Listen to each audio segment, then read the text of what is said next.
And as we mentioned earlier in the show, today is Tuesday, April 18th, and it also marks a special day. It is Holocaust Remembrance Day. It's a day that's honored not just here in the U.S., but across the world. And earlier this afternoon in Israel, the day was marked by a moment of silence. Entire highways and streets slowed down for just a few minutes to mark the Day of Remembrance. Let's take a look.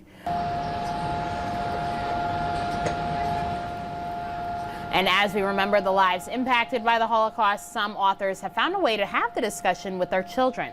So Claudia is here in studio with us after talking with an author who does just that.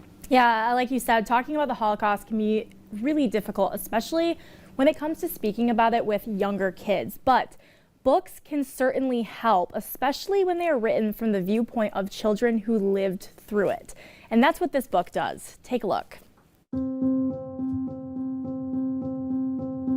I always wanted to be an author. I've been writing since I was 3 years old. Danica Davidson always knew that she'd be a writer. But it was always the goal to write books. And she became one, writing nearly 20 books.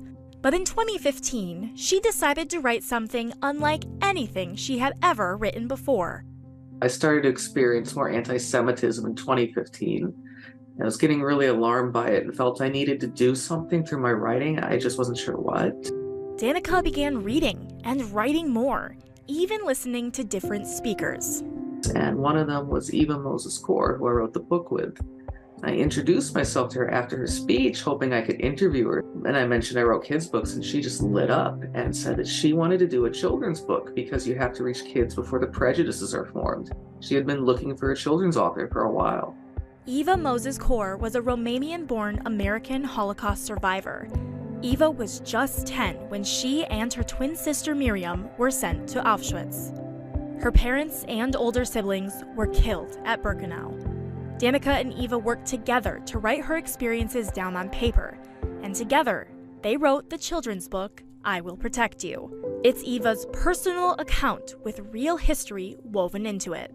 And I noticed that the kids' books, when they even touch on the Holocaust, are usually personal stories of hiding or escaping. There are not stories of surviving a camp, because children barely ever survive camps. It's an extremely rare story to have a child survive Auschwitz and be able to tell us about it. I Will Protect You is the true story of Eva Moses Core surviving Auschwitz at the age of 10. It starts early in her life and shows how it leads up to that, and it continues after the war and shows how she eventually found healing decades later. It's written from a child's point of view, and there's nothing else like it on the market for that age range. The book connects with children, opening in a place kids are most familiar with, the classroom, where early on Eva is made fun of for being Jewish. They will learn about the Holocaust, they will learn about World War II, they will learn about the history of anti-Semitism, they will learn about propaganda and extremism and conspiracy theories, all of which we're still dealing with today. They'll learn how people who sometimes do really horrible things will do it because they think they're helping. And they'll learn the importance of critical thinking and not believing everything as what it looks like on the surface. So it shows kids where these prejudices come from so they can understand how it got to that point and why we're still seeing it today. Eva spent years educating, and she felt that it had to be under 12, that if you waited past then, which is when schools usually wait to teach the Holocaust, that it's too late. The book is a notable title from the National Council for Social Studies and Children's Book Council, recommended by social studies teachers for classrooms. It has also been named a Children's Choice title from the Children's Book Council, which is where more than 500,000 kids and teens voted, and the favorite top-rated books made the list.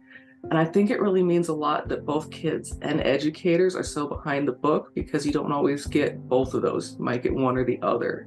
Eva died right before she saw the book published. She was 85. But her legacy and story lives on through the book, teaching generations of children to come. And not only did Eva help publish a book about her life, she also founded the Candles Holocaust Museum and Education Center. And during her life, Eva was a community leader, educator, and champion for human rights.